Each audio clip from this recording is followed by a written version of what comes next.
하나님께서 오늘 우리에게 주시는 말씀은 예레미야 30장 1절에서부터 11절까지 말씀입니다. 예레미야 30장 1절에서부터 11절.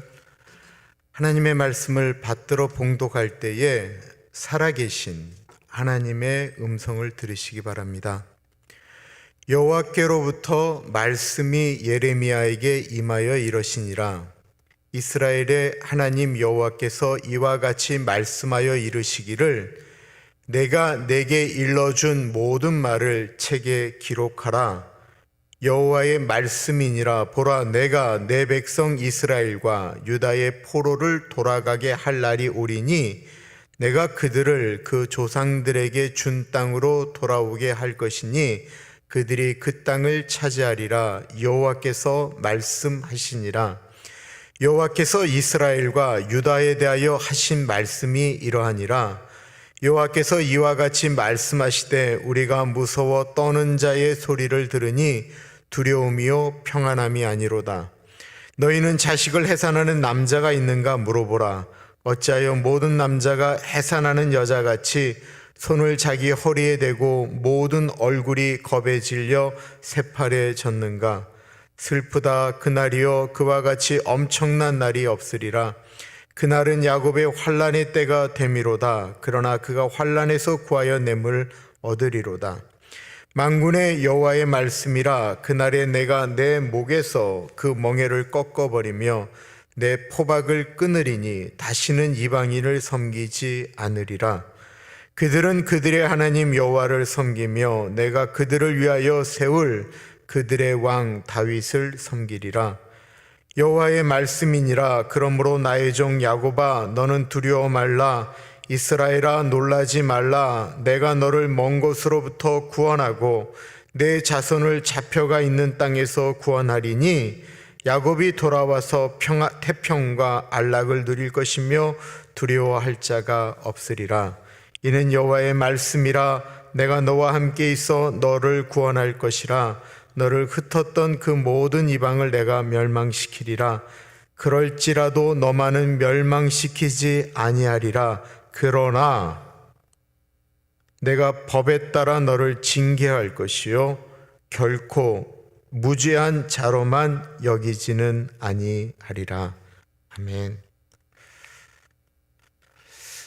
저희는 그 생명의 삶이라고 하는 큐티책으로 묵상을 하지만 제가 생명의 삶으로 이렇게 말씀 전하기 전에는 제가 매일 성경이라고 하는 성서 유니온에서 나온 그 매일 묵상이라고 하는 책을 가지고 설교를 했었습니다.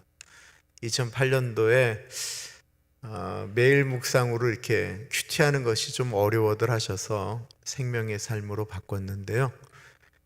매일 성경은 묵상을 할 때 딱 두 가지 질문만 합니다. 그것은 뭐냐면 우리가 이렇게 성경을 쭉 읽잖아요. 성경을 읽고 하는데 그 성경 가운데서 우리가 발견하기를 원하는 것은 하나님의 모습이다라는 거예요. 성경을 읽으면서 오늘 우리가 읽은 성경 안에 계신 하나님은 어떠한 하나님이십니까? 하나님을 발견하는 거예요. 그리고 나서 두 번째 질문은 뭐냐면 그럼 그 하나님이 오늘 나에게 어떻게 하기를 원하십니까? 내게 주는 교훈은 무엇입니까? 이게 두 번째 질문이에요. 약 딱 두 개만 있어요. 오늘 이 성경 안에서 만난 하나님은 어떠한 하나님이십니까? 이 본문 말씀이 나에게 어떤 교훈을 주십니까? 이 두 가지인데요. 저희는 성경을 읽으면서 그 안에서 하나님을 발견하는 것이 참 중요합니다. 예레미야서에 나타난 하나님은 29장까지 주구장창 하셨던 말씀은 이스라엘은 멸망한다라는 것이었습니다. 그 말씀을 들을 때 이스라엘 사람들에게 느껴지는 하나님은 어떠한 하나님일까요? 벌만 주시는 하나님, 우리의 기도는 안 들어주시는 하나님이라고 생각하지 않았을까요? 그런데 예레미야 30장에서 33장까지는 은혜의 하나님, 위로의 하나님, 회복의 하나님을 말씀하고 있어요. 이것이 들어가 있는 이유는 앞에 벌 주시는 이유가 벌이 목적이 아니다라고 하는 것을 말씀하고 계시는 거예요.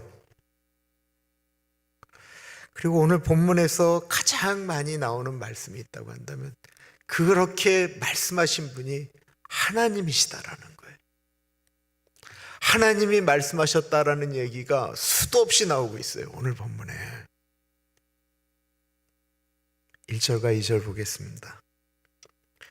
여호와께로부터 말씀이 예레미야에게 임하여 이르시니라. 이스라엘의 하나님 여호와께서 이와 같이 말씀하여 이르시기를 내가 내게 일러준 모든 말을 책에 기록하라. 이스라엘 백성들에게 예레미야를 통해서 하셨던 말씀은 이스라엘이 분명히 멸망한다라는 것이었습니다. 망하는데 그러니까 최소한 내 피해를 줄이는 것은 바벨론에 항복하라는 것이었습니다. 그 말씀도 다 적었습니다. 그리고 나서 하나님이 지금부터 내가 하는 말도 또 적어라. 회복의 말씀도 기록하라고 말씀하고 있습니다. 그리고 하나님께서 하나님의 종들을 통하여 기록하라고 하셨던 그 말씀은 모두 이루어졌습니다. 오늘 우리가 보고 있는 이 예레미야는 지금으로부터 2600년 전에 기록된 말씀입니다. 하나님의 말씀을 예레미야 보고 기록하라고 했기 때문에 우리가 지금 그 말씀을 보고 있는 거예요. 그리고 그보다 대략 한 800년 전에, 지금으로부터 3500년 전에 모세가 모세오경이라는 것을 썼죠. 창세기, 출애굽기, 레위기, 민수기, 신명기를 모세가 썼다고 해서 5개의 모세가 쓴 글, 그래서 모세오경이라고 얘기를 해요. 그 3500년 전부터 대략 1500년 동안, 그러니까 예수님 때죠. 그때 지금의 신약 성경까지 한 1500년 동안 성경이 기록되어졌습니다. 그리고 이 성경을 없애기 위해서 수많은 사람들이, 수많은 사상이, 수많은 원수 마귀가 이 성경 없애겠다고 그렇게 노력을 했어요. 지금으로부터 3500년 전부터 지금으로부터 2000년 전까지 1500년 동안 만들어졌던 그 성경을 없애기 위해서 얼마나 많이 애쓰고 노력했는지 몰라요. 그런데 오늘날도 성경을 불태워버리고 성경을 찢어버리고 성경만 들고 있으면 죽인다라고 이야기하는 그런 곳에서 지금도 성경 하나 얻으면 생명처럼 여기며 그거 발각될까 봐 아예 한 장씩 외워서 돌아가면서 외우고 있는 북한의 지하 교인들에게 성경 하나 주어진다라는 건 얼마나 기가 막힌 일인지. 지금도 전 세계에서 가장 많이 읽는 책은 성경책입니다.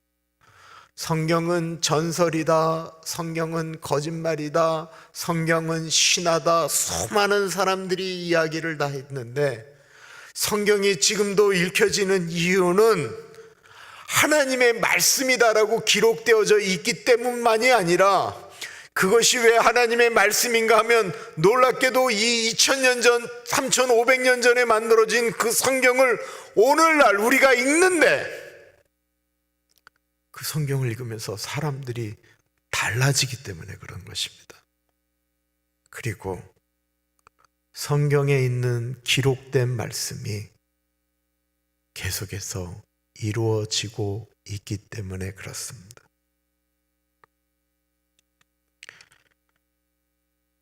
기록한 성경의 말씀대로 이 지구는 종말이 올 것입니다. 예수를 믿건 안 믿건 그렇게 믿을 거예요.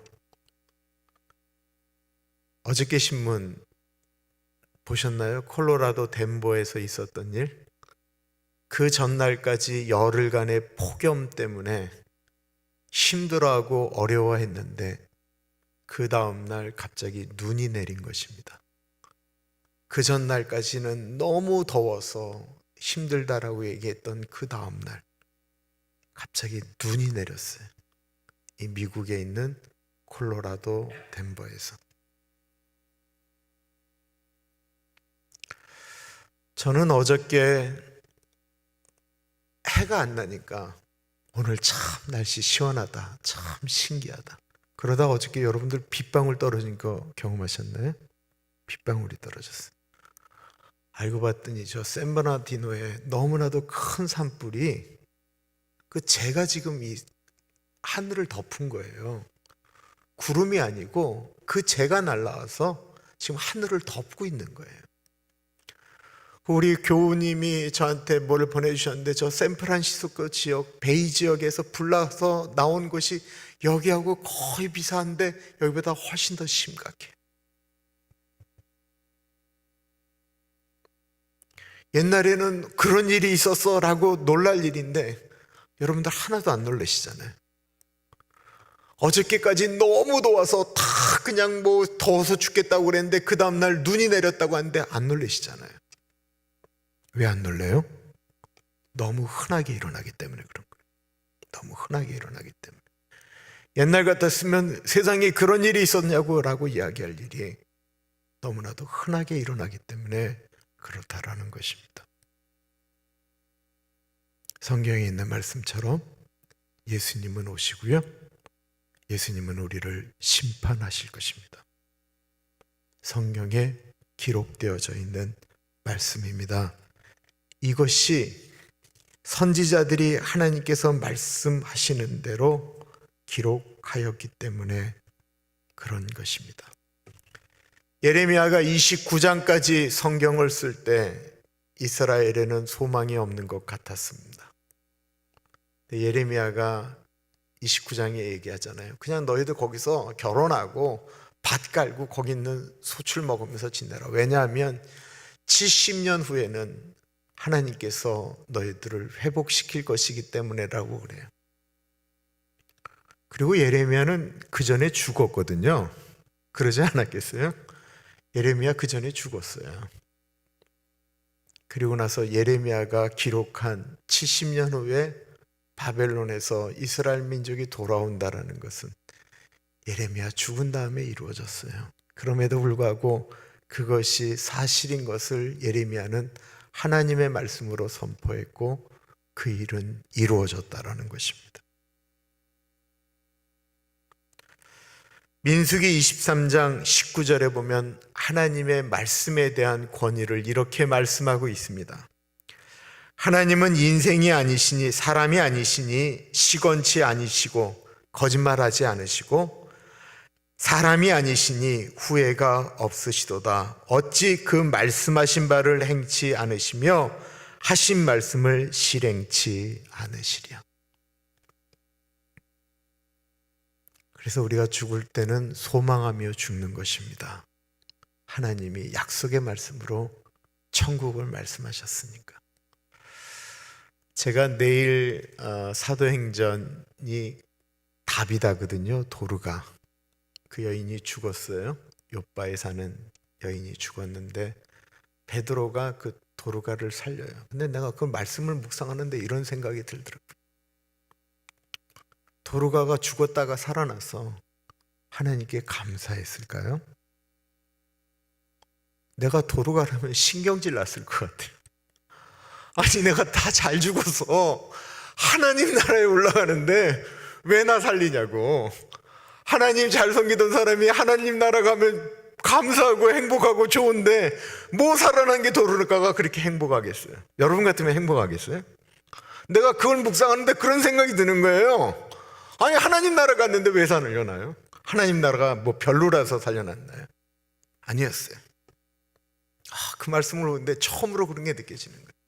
도르가가 했던 선한 일들을 이렇게 막 얘기하는 거예요. 그러니까 베드로한테 그 얘기하는 거예요. 도르가가 우리한테 이런 속옷을 만들어줬어요. 이런 겉옷을 만들어줬어요. 우리가 힘들 때 이런 좋은 일을 했었어요. 그 얘기를 듣는데 베드로가 도르가가 아직도 이 땅에 있는 게 이 사람들한테 좋은 거예요. 도로가한테 좋은 게 아니고 그 사람들한테 좋은 거예요. 그래서 그 여인을 살려요. 하나님이 우리한테 예비하신 천국이 너무 기가 막혀요. 우리 사가 이 세상에 살아야 되는 이유는 이 땅 가운데 더 오래 살고 싶어서가 아니고 나에게 분명히 할 일이 있으면 하나님이 이 땅에서 살게 하신다라는 거예요. 예레미야에게도 사명이기 때문에 이렇게 외치는 것입니다. 그러면서 하나님께서 이스라엘 민족에게 무엇을 약속하셨을까요? 3절 보겠습니다. 여호와의 말씀이니라 보라 내가 내 백성 이스라엘과 유다의 포로를 돌아가게 할 날이 오리니 내가 그들을 그 조상들에게 준 땅으로 돌아오게 할 것이니 그들이 그 땅을 차지하리라 여호와께서 말씀하시니라. 하나님께서 이스라엘이 바벨론에서 다시 하나님이 약속하신 가나안 땅으로 돌아오게 한다라는 것입니다. 이것이 하나님의 약속의 말씀이었습니다. 여기서 참으로 중요한 단어가 하나 있는데요. 왜 돌아오게 하느냐라는 거예요. 내 백성이기 때문에 그렇다라는 거예요. 내 것이기 때문에 그렇다라는 거예요. 내 백성 이스라엘과 유다의 포로라고 말씀하고 있습니다. 비록 하나님이 이스라엘 백성이 너무나도 잘못된 길로 가서 저걸 대버려 두면 너무나도 망가질 것 같으니까 바벨론에 손을 들여서 이스라엘 백성이 제정신 차리도록 만들어요. 그러나 내 백성이기 때문에 하나님은 단 한 번도 잊지 않으신다라는 거예요. 어떻게 부모가 자기 새끼를 잊겠어요? 네? 어떻게 부모가 자기 새끼를 잃겠냐고요. 이스라엘이 탕자하고 뭐가 달라요? 아버지 재산 팔아서 화랑방탕하게 살았던 이스라엘 백성이나 탕자나 이스라엘 백성이 뭐가 다르냐고요. 그런데도 그 아버지가 기다리시잖아요. 하나님 아버지가 그렇다라는 것입니다. 오늘날 우리에게 있어서 이스라엘은 하나님의 나라이지요. 우리에게도 다시 돌아오게 하겠다라고 하는 하나님의 나라. 이 나라는 죽어서 가는 하나님의 나라일 수도 있지만 우리가 살아 숨쉬고 있는 이곳입니다. 이곳에서 우리는 이스라엘 사람들이 겪는 어려움을 겪을 수도 있습니다. 내가 하나님의 뜻대로 살지 않았기 때문에 하나님께서 나보고 정신 차리라고 하신 일일 수도 있고요. 또 내가 실수해서 겪는 어려움일 수도 있습니다. 우리는 죄성이 있는 사람이기 때문에 하나님을 조금만 벗어나면 죄를 지려고 하는 속성이 아예 우리한테 배어져 있어요. 사람이 자기 욕심 때문에 망하는 겁니다. 그때 하나님이 우리에게 분명히 약속하시는 거예요.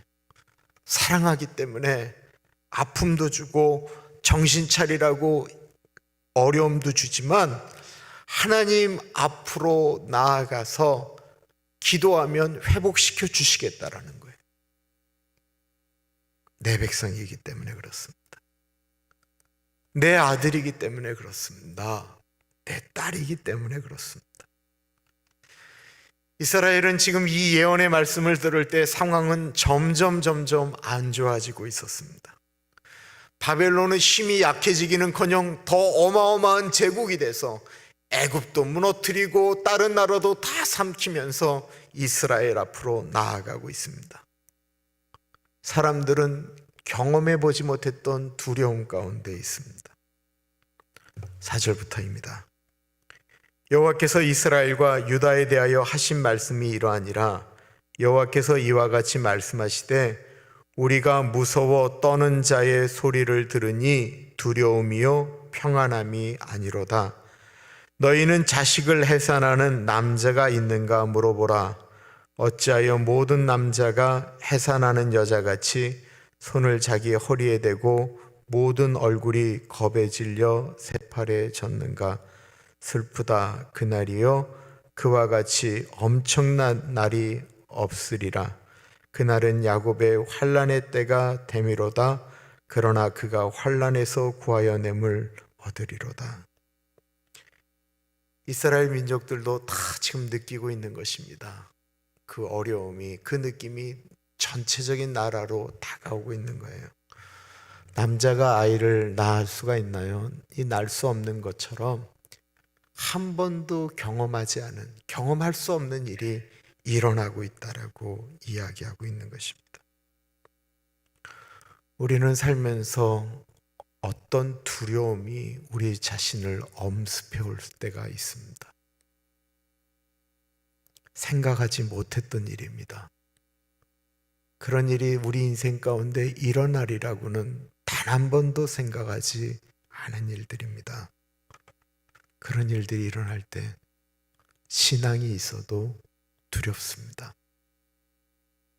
신앙이 있어도 무섭습니다. 신앙이 있어도 떨립니다. 그때 우리가 붙들 수 있는 게 무엇일까요? 무엇을 가지면 회복할 수 있을까요? 죽는 것이 두려워하는 사람 앞에 돈 갖다 준다고 그 돈이 죽음의 공포를 극복시킬 수 있습니까? 병들고 힘들고 아픈 분에게 무슨 얘기를 하면 위로받을 수 있겠습니까? 하나님의 말씀이다라는 거예요. 살아계신 하나님의 말씀이 죽음 앞에 우리가 설 때도 두려움을 이기게 하고요. 이 땅을 살아가는데도 하나님의 말씀이 우리를 살게 만든다라는 것입니다. 이번 주부터 외우는 요절 말씀이 하나님의 말씀에 대한 거예요. 그래서 하나님의 말씀을 가까이 해야 되는 것입니다. 하나님께서 두려워 떠는 이스라엘 민족에게 10절에 이렇게 말씀하고 있습니다. 여호와의 말씀이니라. 그러므로 나의 종 야곱아 너는 두려워하지 말라.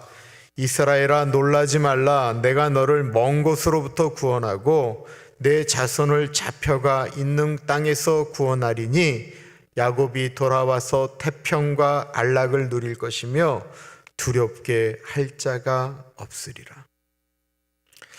사람들은 사실 보이지 않는 하나님의 말씀보다는 눈에 보이는 것을 더 신뢰할 때가 많습니다.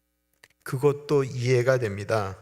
우리가 느끼는 위기라고 하는 것이 다 눈에 보이는 것이기 때문에 그렇습니다. 그러나 우리가 그것을 붙잡고 있다고 해서 돈이 생기는 것은 아닙니다. 돈이 필요해라고 해서 돈이 생기는 것 아니에요. 그러면 내가 원하는데 그것이 안 생기면 그 사람은 두려워하고 힘들어하며 살게 됩니다. 건강이 무너진 사람은 근심한다고 해서 건강이 생기는 것은 아닙니다. 우리 교우들 중에 검사치가 좀 낮아지면 너무 행복해하고 그 수치가 조금만 올라가면 그렇게 떨어요. 너무 힘들어해요. 다 눈에 보이는 것 때문에 우리가 두려워하는 거예요. 하나님의 말씀을 믿는 우리도 그래야 되겠습니까? 하나님의 말씀을 붙든다라는 건 눈에 보이지 않는 것을 붙드는 거예요. 그것을 가리켜 우리는 믿음이라고 이야기를 합니다. 하나님의 말씀은 이루어집니다. 이스라엘은 하나님의 약속의 말씀처럼 70년 동안 바벨론에 있다가 회복되었습니다. 하나님이 회복시킨다라고 약속하셨으면 그 말씀 믿고 그냥 살아가야 돼요. 그래서 지난 주일 말씀이잖아요. 70년 동안 어차피 여기 있을 거니까 70년 동안 살아가기 위해서 거기서 시집 장가 가라라는 거예요. 거기서 밥 갈며 거기서 열심히 살라라는 거예요. 그게 하나님의 뜻이다라는 거예요. 그러면서 말씀하시는 거예요. 이렇게 70년 살면 내가 돌이켜 주겠다라는 거예요. 그래서 하나님의 약속을 말씀을 믿는 사람은 열심히 사다가 하나님의 부름 받는 거예요. 근데 그 하나님의 약속을 믿지 못하는 사람들은 늘 자기가 생각하는 것만 갖고 걱정 근심하다가 어차피 하나님이 약속됐을 때는 불러갈 텐데 그 전까지 계속 두려워하고 무서워하고 힘들어하다가 그 인생을 끝내요. 얼마나 억울해요. 얼마나. 제가 그 한국에 그 가정사역 담당하는 그 내적 치유하는 정태기 목사님이라고 옛날에 아세요? 근데 그분의 말씀에 기가 막힌 말씀이 있더라고요. 한번 생각해 보세요. 한국은 애를 키우면 걔가 대학에 들어가는 게 온 부모님들의 모든 소원이에요. 소원. 그죠? 그러니까 중학교 들어가면서부터 그냥 하루 매일 애들을 그냥 공부시키고 학원 보내고 걔네들을 위해서 발 동동거리고 힘들어 하다가 6년을 죽도록 고생하고 걔가 대학을 가잖아요. 그럼 그 하루 너무 행복하대요. 6년을 죽도록 고생하고 하루 행복한 거예요. 근데 정태기 목사님이 이렇게 말씀하는 거예요. 왜 등신같이 그런 부모 되세요? 6년 동안 마음 편안하게 살다가 애가 대학에 떨어졌어요. 그 하루 슬퍼하려는 거예요. 아니 보세요. 6년을 그냥 발동동동동 거리다가 하루 행복해 할 거냐, 아니면 6년 편안하게 살다가 하루 힘들어 할 거냐. 물론 극단적인 예인데 왜 우리가 늘 안 되는 것 그것만 바라보며 매일매일을 왜 그렇게 힘들게 사냐라는 거예요. 하나님이 우리에게 약속한 말씀이 있으면 그 말씀 믿고, 내가 오늘 내 눈에 보이는 것은 내가 원하는 건 아니에요.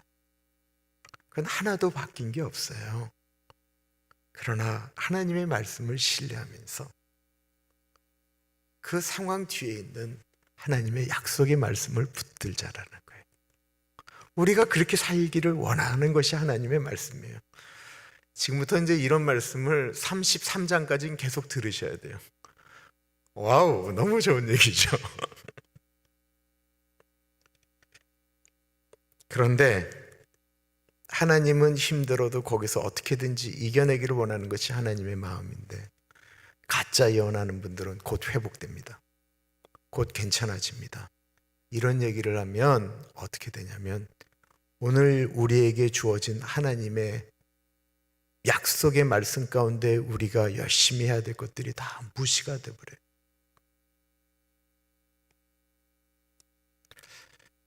예언기도 너무 받으러 다니는 거, 뭐 저도 그거 나쁘다고는 말씀 안 드리시겠지만 계속 그것만 쫓아다니면 본인의 삶이 엉망인 분들이 너무 많아요. 하나님은 그 현장 가운데서 이길 힘을 주신다라는 것입니다. 누구의 약속입니까? 전능하신 하나님, 시건치 않는다라고, 거짓말하지 못하신다라고 하는 하나님의 약속의 말씀입니다. 그러면 우리는 그 말씀 붙들고 가는 것이죠. 그러면 우리 안에 이런 질문이 있을 수 있습니다. 하나님 어차피 구원하실 거고 하나님 어차피 회복시킬 건데 뭐하라 70년 동안 그렇게 고생하게 만드십니까? 라고 이야기할 수 있어요. 어차피 하나님 그런 귀한 약속의 말씀을 주셨으면 그 바로 귀한 말씀대로 우리를 살아가도록 해주셔야지, 하나님의 아들인데 딸인데 왜 우리한테 그렇게 힘든 일을 주십니까? 우리가 우리 앞에 나오는 일 때문에 그런 얘기할 수 있어요. 신학적인 질문과 같은 것인데 이스라엘은 그렇게 얘기할 때 하나님이 말씀하시는 거예요. 이게 오늘 우리가 성경에서 발견해야 될 하나님의 모습 중에 아주 중요한 모습입니다. 11절 볼게요. 11절. 이는 여호와의 말씀이라, 내가 너와 함께 있어 너를 구원할 것이라. 너를 흩었던 그 모든 이방을 내가 멸망시키리라. 그럴지라도 너만은 멸망시키지 아니하리라. 너무 은혜로운 말씀이죠. 그런데 그 다음에 하나님의 속성이 나와요. 그러나 내가 법에 따라, 하나님의 법을 말하는 거예요. 너를 징계할 것이요, 결코 네가 죄 없다, 무죄한 자로만 여기지는 아니하리라. 사랑하시기 때문에 다른 사람 멸망시켜도 내 자식이기 때문에 품겠다라는 거예요. 그러나 그 자식이 잘못한 것 그냥 덮어놓고 용서함으로 그 자식 망하게 만들지 않겠다라는 거예요. 이것을 가리켜 공의라고 얘기를 해요. 저스티스. 하나님은 사랑과 공의를 다 갖고 계세요. 이것이 나타난 사건이 바로 십자가입니다. 사랑하시지만 그가 졌던 죄에 대해서는 대가를 지불하게 하는 것. 그러므로 하나님 아버지, 우리가 섬기는 아버지가 얼마나 죄를 싫어하시는지 말씀하고 계시는 것입니다. 사람을 그냥 용서하실 수 있는데 그렇게 하지 아니하시고 하나밖에 없는 아들을 이 땅에 보내서 십자가에 달려 죽게 만듦으로 우리가 짓는 죄에 하나님께서 어떤 대가를 지불하셨는지를 우리에게 보여주시는 거예요. 죄는 가벼운 게 아니다라는 것입니다.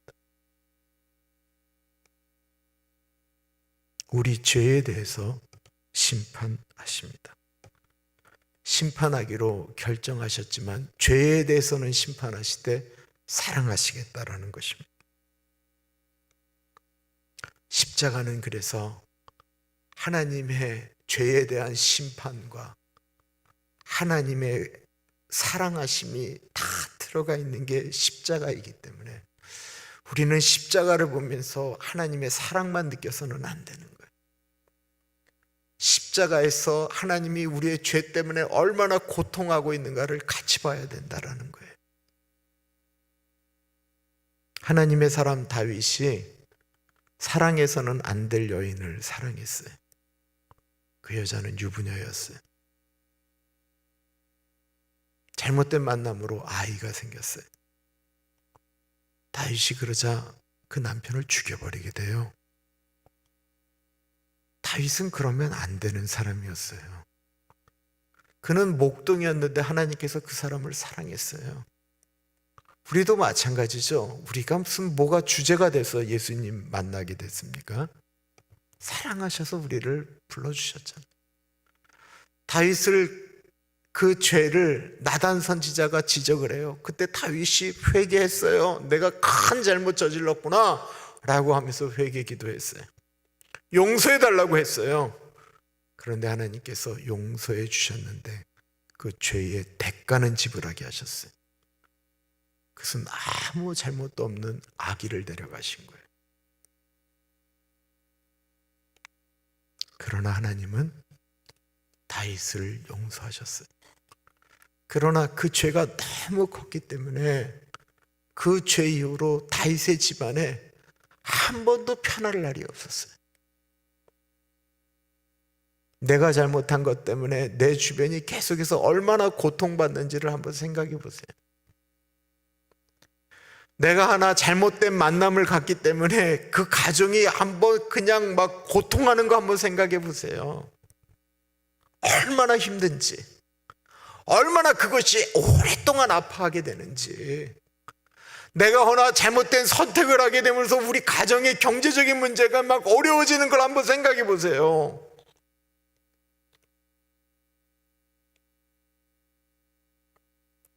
하나님 아버지는 사랑하시면서도 죄를 미워하시는 그 균형을 가지신 하나님 아버지세요.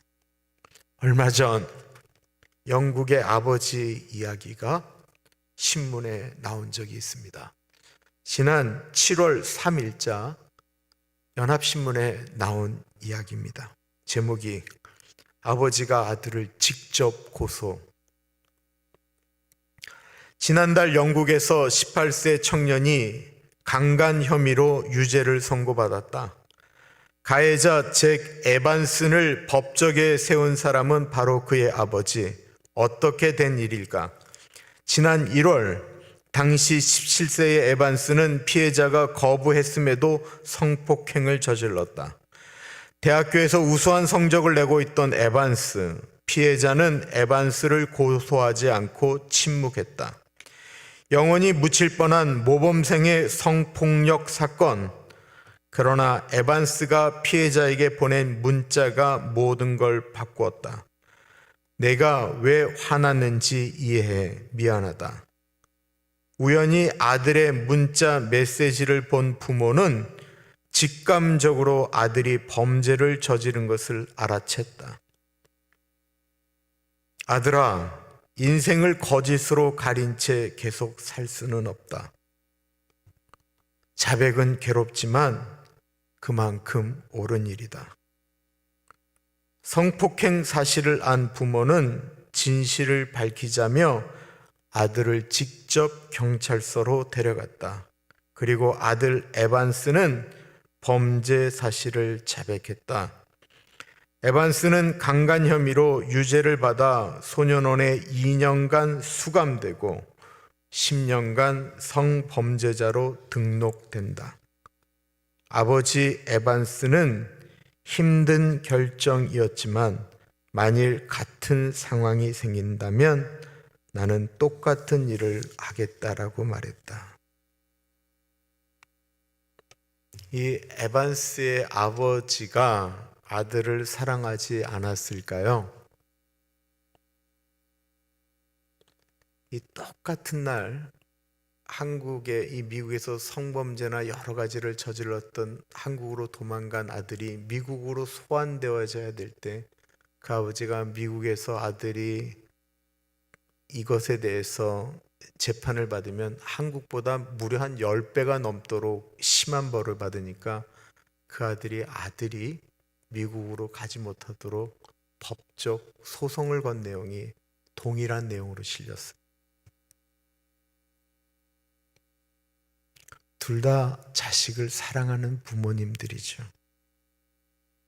그런데 그 자녀의 먼 것을 바라보면서 아들에게 죄가 얼마나 무서운 것인지, 저는 그 아들이 좋은 대학에 좋은 장학생으로 있다가 그 아들이 졸업해서 돈 많이 벌면 그 아버지에게 얼마나 이득이 되겠어요?